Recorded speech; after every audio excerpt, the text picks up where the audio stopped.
if one God exists, if it's true that one God exists, and God is truth in and of itself, that we can't separate the idea of truth from God, and then that God patterns creation according to the truth that is God, think here of the Logos in the New Testament, then creation is an expression of truth, which means what?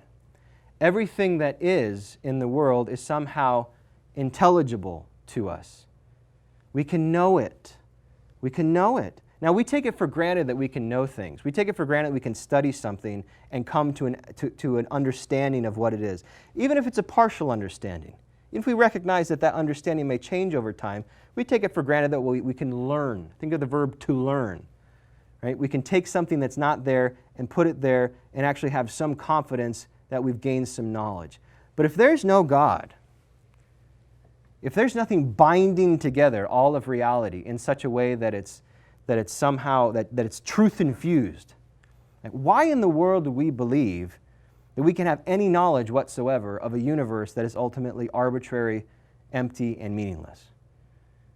Basically, what we'd be doing is sort of casting our illusions of what we think might be onto reality and saying, oh, well, I believe that to be true, but we'd have no way of knowing whether our illusions or ideas about what's real actually map on to what's real, because what's real is just arbitrary chaos and emptiness. So monotheism fixes that problem by saying, you know why you can do science? You know why you can go to school and that can potentially be meaningful, potentially? Because there is a universe that is infused with truth. And there's a direct connection. Doesn't mean we can know everything, but we can know something. There's a direct connection, because we're a part of the universe, between our minds and the truth of the universe, so we can access it. That's the first problem that it solves. We also solve the Meno problem. Why? Well, remember, it's either we don't know anything or we already know everything. Well, no, we don't have to think of it that way if we assume the existence of a one God. How so? Well, if there's one God, then everything is already known in the mind of God, right? God doesn't learn, because learning changes you, and God doesn't change. So everything possible that can be known already pre-exists in the mind of God. What we do is we participate in that knowledge by recognizing. Think of that word, recognize, recognate, know again, to come again to something that we already have at least the capacity to know, and it's written into us, that capacity, that then we can now grab onto it and say, it's there. And we can discover, not create, but discover. And in that interplay between our minds coming into contact with what already is, and the fact that we're made in the image and likeness of God from within the biblical tradition, means that that creates that bridge between a world that's infused with truth and a mind that's capable of recognizing that truth. So in a sense, we do have the capacity to know already. It's built into us what's out there, but then it has to be activated by our active searching and seeking and the act of a will wanting to learn. And there's no contradiction. We've solved the paradox here. Third, if there's one God, that means there's only one reality, one real reality. And if there's only one real reality, there's only one real human nature, which means what? All of us ultimately share the same nature. We're not these isolated bubbles of thinking and will and desire that ultimately have to be mute because we can't really speak to each other, because our words are just sort of arbitrary expressions of something that we want, but there's no connection to the other. No! If we have a shared nature, then there's bridges between every single one of our minds. And then, of course, we experience through speech. We can also experience by gestures, by looks, by the most subtle expressions of affection. All these kinds of things we can really communicate together. It's possible because we are not one we're all just one wash, it's just one humanity. We're individuals, but we share one nature. So it's possible actually to talk with each other. Imagine that. Through all the cultures, all the space, all the time, all the languages, we can talk. It's a big, big deal. And we can't take that for granted without a belief in the monotheistic God. All right, problem number 3, the problem of universal morality and the problem of human equality. So first, the problem of universal morality. If there's not one God, then there's not one morality, right? There could be multiple moralities. And if there's not one morality, then it's possible that contradictory moralities could exist with no way of reconciling them, right? Because again, if there's not one God and one reality, which would include a moral reality, then we could say that there's different moral realities in existence. And those moral realities could be completely different from each other. You could have one moral reality that says, for example, it's morally abhorrent and disgusting and destructive and incomprehensible to kill an unborn child, and another morality that says we should celebrate the death of unborn children because they are a burden on women. You could have these two moralities which are totally opposed to each other, and they could both be equally right and equally wrong at the same time. There'd be no way of adjudicating the debate because there'd be no truth to the matter. And then so who wins when people are engaged in these kinds of debates? They're not really debates. They can't even talk to each other. Who wins is the most powerful. It ultimately doesn't come down to who has the best argument or who's on the side of truth. It comes down to who can force the other to bend to his or her will. That's the cost of saying there's no morality, universal morality. So we need something to justify a universal morality. We also have the problem of human equality. And this is an idea, by the way, that we sort of take it for granted. Oh yeah, everybody's always believed that human beings are equal. No, they have not. They really have not. In fact, as we'll see in just a moment, if you can't trace the idea of equality rooted in some conception of the soul and ultimately the divine, it's not clear why in the world you would think that human beings are equal. Certainly not morally equal. So here's the problem. Attributing a morally and ontologically equal soul, and what I mean by ontological, it's a fancy word, but it's an important word. I mean that all of us have the same structure of our soul. One person doesn't have a bigger or smaller soul than another. So we have morally equal souls. We're all equally valuable. And our souls, we don't share a soul, but our individual souls are of the same nature.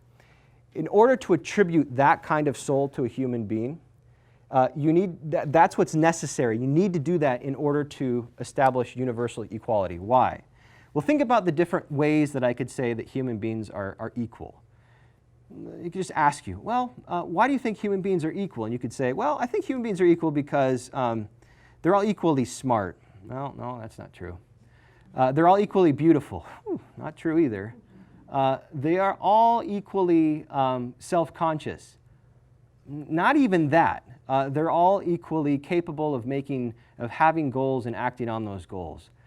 Well, not even that, right? I mean, what we're going to do is we're looking at capacities. We're going to start identifying things that human beings do. And we'll start identifying them and say, okay, that's something that a lot of human beings do, but not every single human being. And that will be the case with every single attribute you can point to that we have as biological beings. Intelligence, beauty, consciousness, whatever it is. Even in our own life, right? We can get into these silly areas and this sometimes happens in the abortion debate, where someone will say, like, well, it's only because of self-consciousness that a human being is a human being, and we don't believe that preborn babies are self-conscious, therefore they're not real human beings. And then you can come back and say, well, can you be aborted when you're asleep? Like, is someone justified in killing you as long as your REM level is at a certain level and you're really, really asleep because you don't have self-consciousness? That's the problem of just using specific capacities. The point is if we're going to get real equality, we have to go beyond our bodies, beyond our capacities, beyond what we can do, to something that we are. And something that we are in absolute equality. And in order to get to that, it has to be something immaterial. And the language we typically use for that is a soul. So that's the only real path to universal, truly universal human equality. But if there's not one God, or if there's no God, then either there would be no souls. If there's no God, there's no souls. And if we say, well, but maybe there's many gods, well, then there could be, what? Many different kinds of souls. And we'd have no reason to think that those souls in different kinds of people are equal. Why would we believe that they're equal if there's all these different gods creating all these different kinds of souls? So there goes the rug underneath the concept of equality. And again, many, many thinkers in the historical record outside the Judeo-Christian traditions have argued overtly, someone like Aristotle, for example, that there are subhuman human beings. There are humans that are not fully human, either in a biological sense or in a moral sense. In fact, the argument has been made repeatedly that women are not full human beings because they have a different kind of soul. So we have to have some kind of thing that binds all human beings together in absolute equality. And where are we going to get that? Monotheism. It too can solve this problem. How? Well, first of all, monotheism recognizes that if there's one God, then that establishes the existence of one good, not multiple goods that can potentially conflict, but one good. And therefore, there's one conception of how human beings attain that good, or another way of saying that, there's one morality. There's one law. Now, that law can have diverse parts, but ultimately comes back to one law. So we can talk now about a universal morality. 2, it also establishes the ground for there to be one human nature in which each person has a morally and ontologically equal soul, meaning that we all share a nature and all of us are bound together in absolute equality in the terms of the nature of our soul. Now, that doesn't mean all of us act the same or all of us will realize the potential of our soul the same. It's not saying that, but it's saying at the baseline there's this radical equality, and now we can properly speak about human dignity and really mean human dignity. We have grounds for that. So in short, both universal morality, in order to get a universal morality, and a universal human nature, we need the conception of God, of monotheistic God. And this too then is necessary for us to talk about any kind of just laws, right? Laws that actually correspond to a universal morality, and not only the existence of those laws, but then treating people equally under those laws. Saying everybody deserves equal treatment underneath these universal laws. If you take out monotheism, it's not clear how you get to keep that.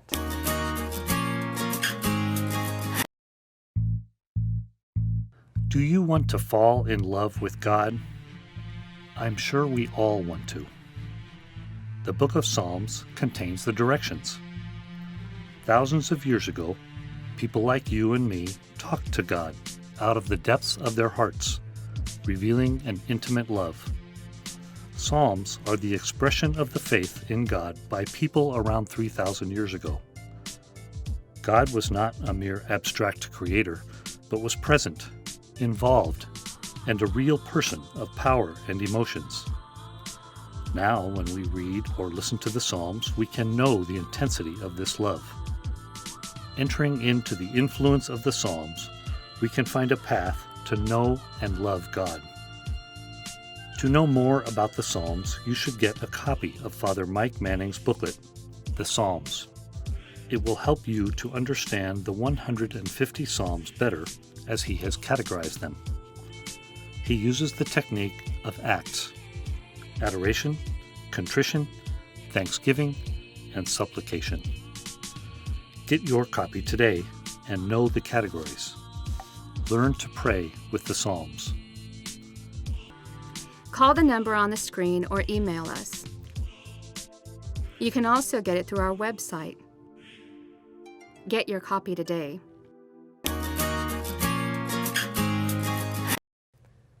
All right, problem number 4, a problem of free will. Okay, we touched on this a little bit in the last lecture, but it's worth examining in a bit more depth. Here's the problem.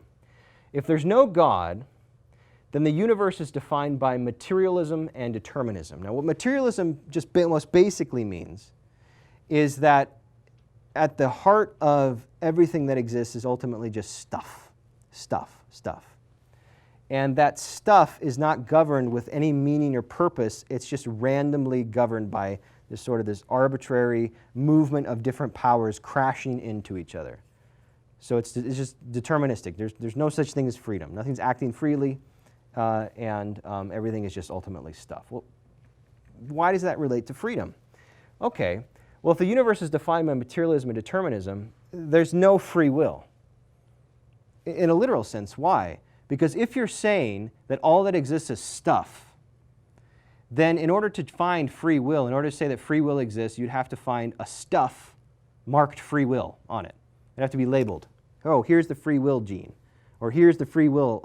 And a gene itself can be broken up into smaller parts, right? Where does it exist? Well, strict materialists will say it doesn't exist.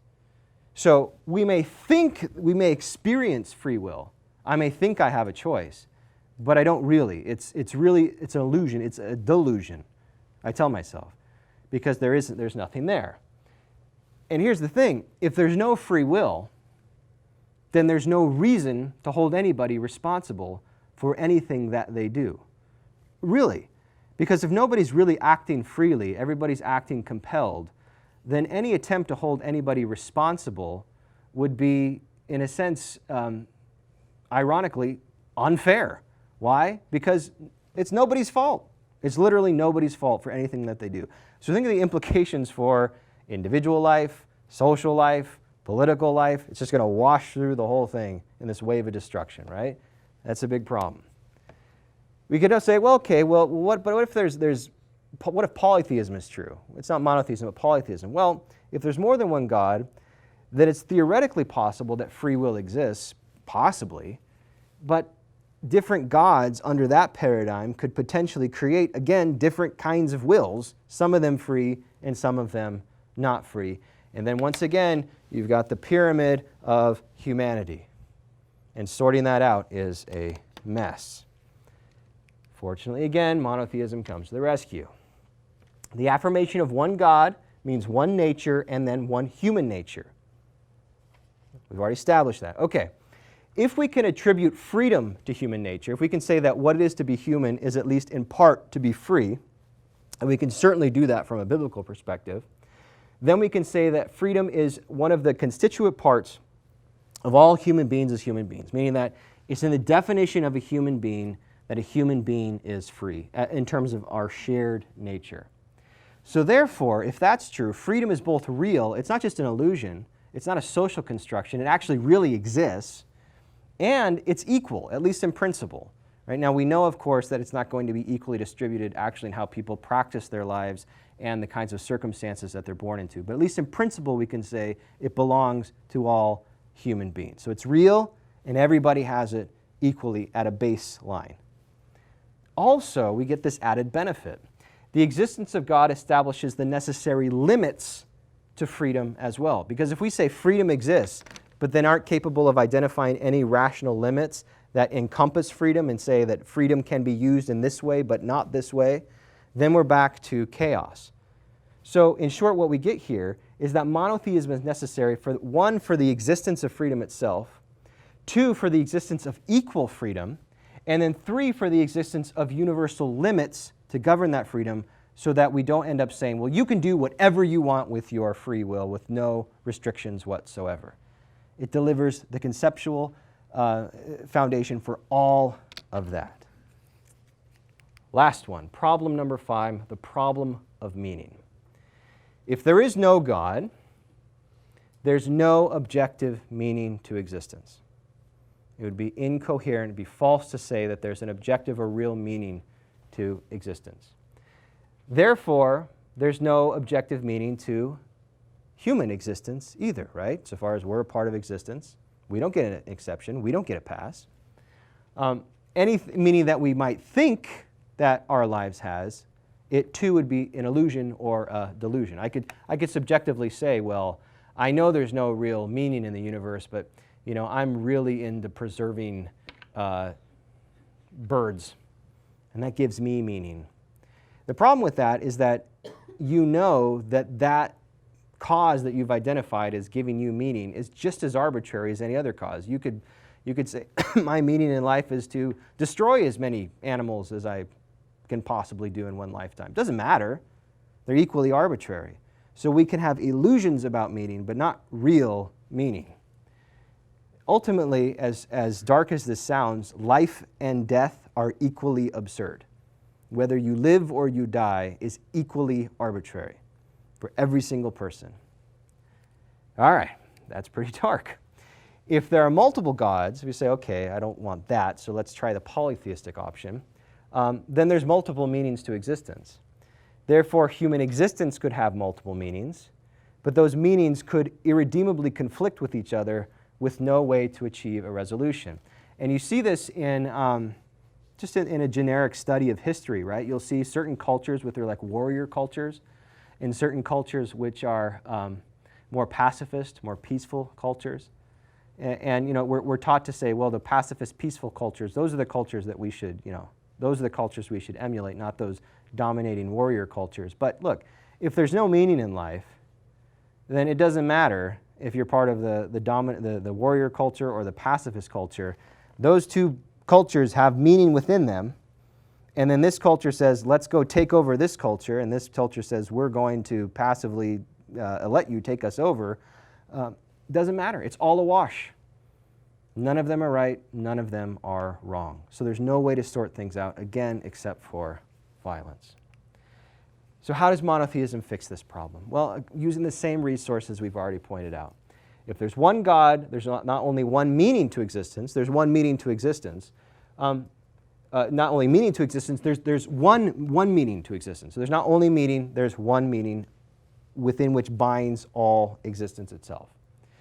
Now, since truth cannot contradict truth, this is one of the great lines from Thomas Aquinas, you can't have one truth contradict truth. There will only be one truth, and that must whatever it encompasses can't have something that contradicts it.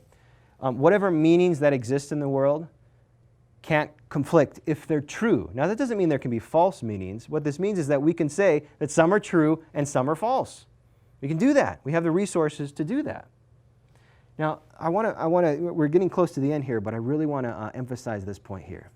Because one of the dangers of having gone through this chain of reasoning is to say, okay, but doesn't this ultimately just kind of make us like cookie cutter pieces in this sort of overall arc of unity? Granted, you know, there's some individuality and there's some dynamism, but aren't you basically saying that people have to live the same life? If there's only one good, doesn't that mean that everybody has to be pursuing that good? And the answer to that is, well, yeah. But then the critique could be, but that sounds at best boring and at worst oppressive, that all of us have to be doing the same things. Not necessarily, right? No, we don't have to interpret it that way. Why? Well, one of the ways that we can get at this question is to recognize that within a universal morality, and here I'll just use the Christian example of this, you have two different forms. One is negative prohibitions, meaning things that you're never supposed to do. You're prohibited from doing it. You also have something called positive injunctions, meaning things you are actually supposed to do.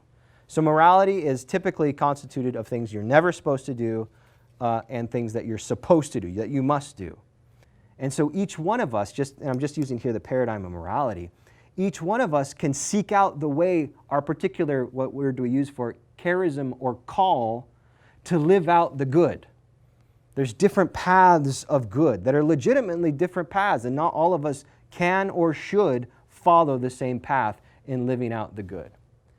So within these boundaries of the prohibitions and the commandments to act, we write our own story. We literally write our own story. No salvation story, because eventually we'll be building this back into the Christian framework, no salvation story is the same. Not a one. Not a one. And they don't have to be. They shouldn't be. And if you need a concrete example of this, think of the diversity of the saints. Think of all the different saints in the church. How different they are from each other. Saint Therese de Lisieux has been recently, it was her feast day not so long ago, right? She lived to the age of 24, and for a good portion of her life was in a Carmelite monastery, or sorry, nunnery. That's not the right word, that's the old-fashioned word. You know where she was. She lived there, never left the walls, and is now a doctor of the church, right? Because of the experience that she was capable of having and creating and cultivating there. And now we call it what? The little way, right? Where every single act, every single thought, every single gesture, we can choose to infuse it with the love of God. Then think of the great missionary saints. So Saint Therese of Lisieux she chose to be locked up behind walls. And think of the Jesuits, way back, right? When they would go, they would cross the ocean and risk their lives, and many of them died, right? In these very dangerous adventures to spread the faith. Or St. Thomas Aquinas, that I cite so oftenly. What did he do? He read books most of his life and wrote. Read and wrote, read and wrote, read and wrote. He's a saint too. So you see, we are all called to be saints. All of us are called to be saints. And think of all the different ways that each one of us can become a saint if we're willing to work with God's grace to do it.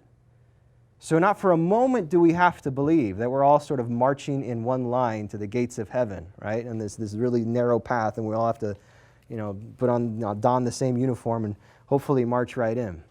No, when the saints go marching in, they're just as diverse as each one of us. And that's because of the framework that this monotheistic God has created for us. So, conclusion. The recognition that there is one God, and therefore one reality and one humanity and one morality and one destination for all of us, it really is one of the greatest and most influential ideas in the history of ideas. If we wanted to push this hard enough, I think I'd say that the whole idea of human rights, the whole idea of equality, the whole idea of dignity, the whole idea of individuality, it wouldn't exist if we didn't have underneath it this conception of the one God. And as we conclude this series of lectures and move to the next, what we're going to see is how this oneness of this sort of abstract God is now going to translate in and through into Christianity, into the form of Jesus Christ, who's going to be the one God made flesh, the universality made particular.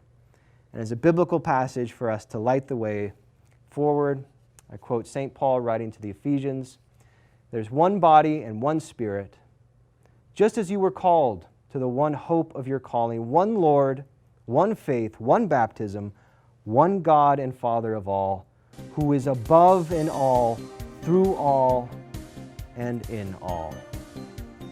Amen. Thank you.